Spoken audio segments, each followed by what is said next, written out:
चूंकि ओम प्रकाश राजभर अपने पूरे मेंटल रूप से वो भारतीय जनता पार्टी के गुलाम हो चुके हैं। वो भारतीय जनता पार्टी जब कहती है कि सो के उठो तो वो सो के उठते हैं, कहते हैं कि जाओ सुभाष राजभर को गाली दो तो वो गाली देते हैं, जाओ माननीय अखिलेश यादव के खिलाफ बोलो तो उनके खिलाफ बोलते हैं। और किसी खिलाफ बोलते हुए सुना आपने? बिल्कुल, उनके पुत्र तो इतने महान पुत्र हैं। एक पुत्र तो उनका ये था कि हमारे महबूब नेता के सीना पर चढ़ने की बात कर रहा था कि अगर हमारे महाराजा सुहेलदेव राजभर के खिलाफ अगर कुछ हुआ तो उनके सिनवा पर चढ़ जाऊंगा। तो मैं आज उस अरविंद राजभर को कह रहा हूं आपके माध्यम से कि अब रावत के सीना पर तुम कब चढ़ोगे, क्योंकि वो खुलेआम हमारे राजा को बदनाम कर रहा है, हमारे महाराजा का जाति बदल रहा है। ऐसे नक्कारे ये जो नेता पैदा हो गए हमारे राजभर समाज में, आने वाली पीढ़ियां इनको कभी माफ नहीं करेगी भाई साहब, मैं बता रहा हूं। और ओम प्रकाश राजभर ये 2027 के पहले कोलैप्स कर जाएगा। यही भारतीय जनता पार्टी इनको कोलैप्स कर जाएगी, इनकी पार्टी समाप्त। और आप देख रहे हैं कांडी बनारसी। कांडी बनारसी में आपका स्वागत है। मंत्री ओम प्रकाश राजभर लगातार राजा सुहेलदेव की बात करते हैं और जिस तरीके से हर लोग सत्ता का मलाई खाना चाहता है राजा सुहेलदेव को लेकर, ये बताइए कि जिस तरीके से बीजेपी के एमएलए सांसद हैं उनका कहना है कि राजा सुहेलदेव पासी हैं, आप क्या कहते हैं? देखिए, ये बड़ा दुखद और हास्यास्पद है कि तमाम इतिहास के पन्ने और डिस्ट्रिक्ट गजेटियर, अंग्रेज़ों द्वारा लिखे गए डिस्ट्रिक्ट गजेटियर, बड़े बड़े इतिहासकारों द्वारा लिखे गई पुस्तकें इस बात का अच्छे से प्रमाण देते हैं कि महाराजा सुहेलदेव राजभर थे और ये राजभर नागवंशी क्षत्रिय हैं। इसका लखनऊ में लाल किला लाल बाग चौराहे पर खुद बीजेपी के वर्तमान में जो सांसद और हमारे रक्षा मंत्री हैं भारत सरकार में, माननीय राजनाथ सिंह जी, उनके मुख्यमंत्रित्व काल में लाल बाग लखनऊ में अश्वरोही एक बड़ी मूर्ति अष्टधातु की खुद राजनाथ सिंह जी ने लगाया है और वहाँ संस्कृति विभाग के द्वारा बाकायदे वहाँ उनकी जीवनी लिखी गई है। उनकी जीवनी में पूरा लिखा गया है कि ये भारशु नागवंशी थे और इनके पिता जो भारमल थे वो भी भारशु नागवंशी राजभर थे और उनके ये सबसे योग्यतम पुत्रों में से थे। इसलिए इनकी 18 साल की आयु में ही इनका राज्याभिषेक को किए थे और वहाँ आज भी आप जाके उस रिकॉर्ड को देख सकते हैं। वो सरकार का रिकॉर्ड लिखा गया है, मेरा रिकॉर्ड नहीं है। और वो जो संस्कृति विभाग ने, पर्यटन विभाग ने जो लिखा है वो इतिहास के साक्ष्यों के आधार पर लिखा है कि ये राजभर हैं।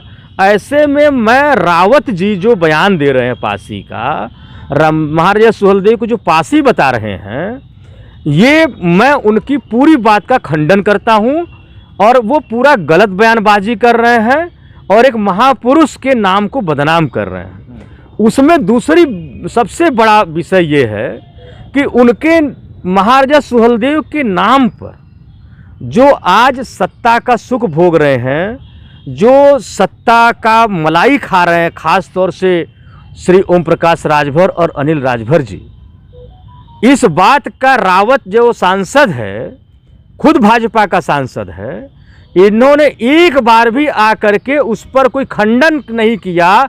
ये नहीं कहा कि नहीं, सांसद रावत जी ने जो बयान दिया है कि महाराजा सुहेलदेव पासी हैं, इस पर इनका कोई प्रतिक्रिया अभी तक नहीं आया।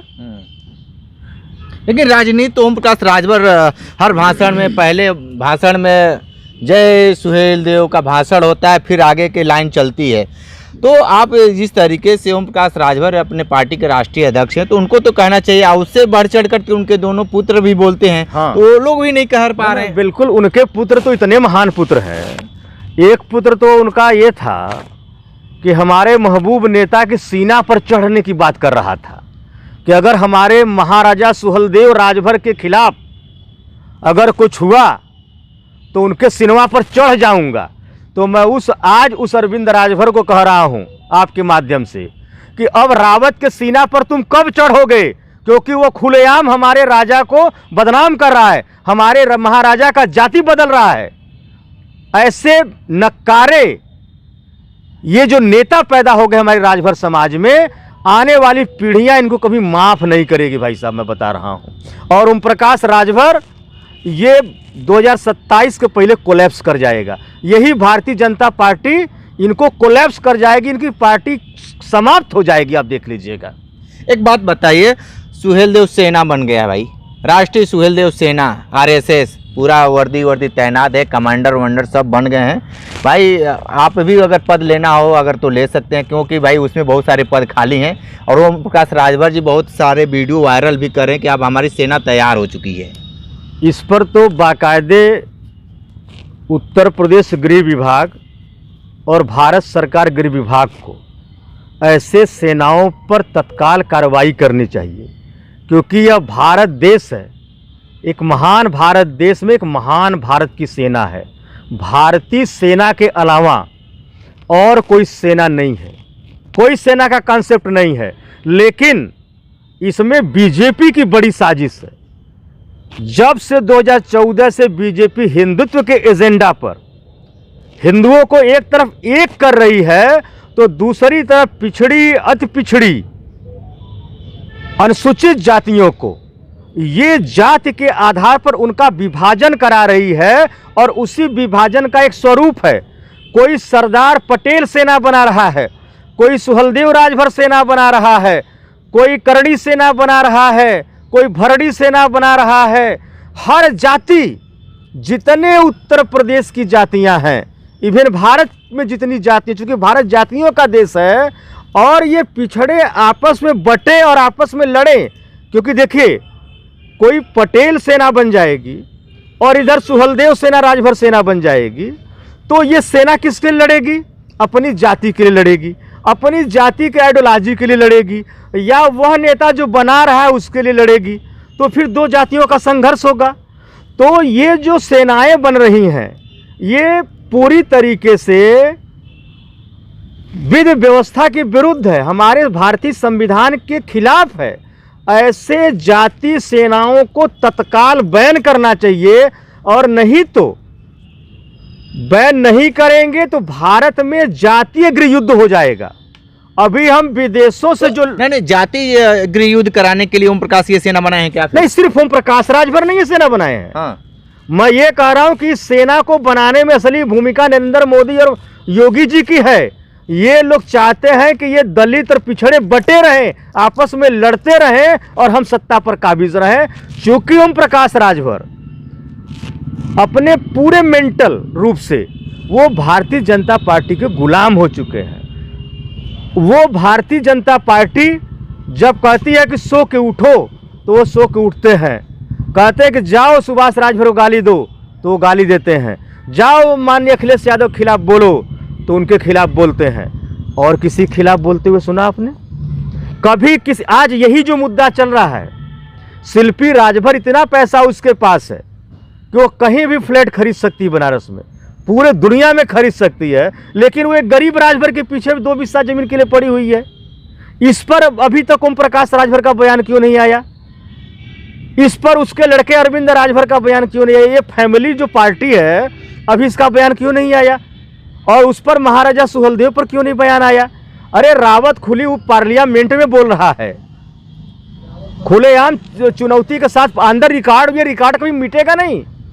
पार्लियामेंट में जो भी बयान बोले जाते हैं, वो पार्लियामेंट के रिकॉर्ड से कभी नहीं हटाए जाते जब तक उसका विरोध न हो।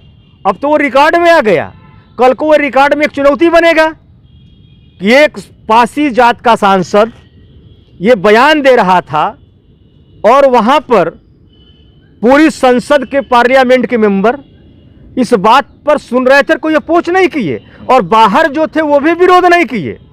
खुद भारतीय जनता पार्टी के माननीय प्रधानमंत्री भारत देश के यशस्वी नरेंद्र मोदी जी, और चूंकि इनकी पार्टी यशस्वी लगाती है, और यशस्वी मुख्यमंत्री जी उत्तर प्रदेश, दोनों लोगों ने कहा है कि भारत चलेगा तो महाराजा सुहेलदेव के कानून से चलेगा, महाराजा सुहेलदेव जी के सिद्धांतों पर चलेगा, ये कह रहे हैं। तो फिर महाराजा सुहेलदेव का जब उसी पार्लियामेंट में नरेंद्र मोदी जी के सामने एक रावत पासी जात का सांसद, जब उनको भारशु नागवंशी क्षत्रिय राजभर को जब वो पासी बता रहा था, तो नरेंद्र मोदी की पूरी कैबिनेट चुप क्यों थी?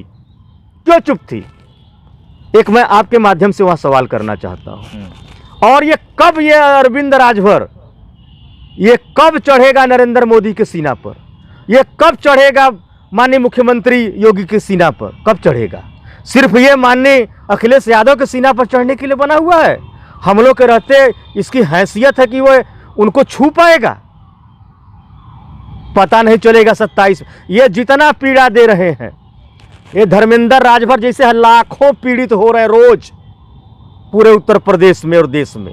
यही पीड़ित लोग मिल करके इकट्ठा होकर के 2027 में समाजवादी पीढ़ी की सरकार बनाएंगे, और प्रथम 6 महीने में ये पीड़ा पहुंचाने वाले लोगों को हम लोग जमींदोज कर देंगे। ठीक है, तो आप सुन रहे थे जिस तरीके से बहुत सारी बात बताए हैं, और जिस तरीके से राजा सुहेलदेव को पासी बताया गया है, उसको लेकर सीधे तौर पर इनका आरोप है, और जिनका नाम है सुभाष राजभर, जो प्रदेश समाजवादी पार्टी का प्रदेश सचिव, समाजवादी पार्टी के प्रदेश सचिव हैं, और जिस तरीके से बहुत बेबाकी से बात कहे हैं, और सीधे तौर पे इनका यही कहना है कि जो लोग कहते हैं अखिलेश यादव के सीने पर चढ़ने के लिए, अब बात आ गई सीने पर चढ़ने कर, अब दिखाएं कि जिस तरीके से जो लोग बोले हैं। विशेष इंटरव्यू कर रहे थे, हमारे साथ बने रही कांडी बनारसी के साथ। नमस्कार।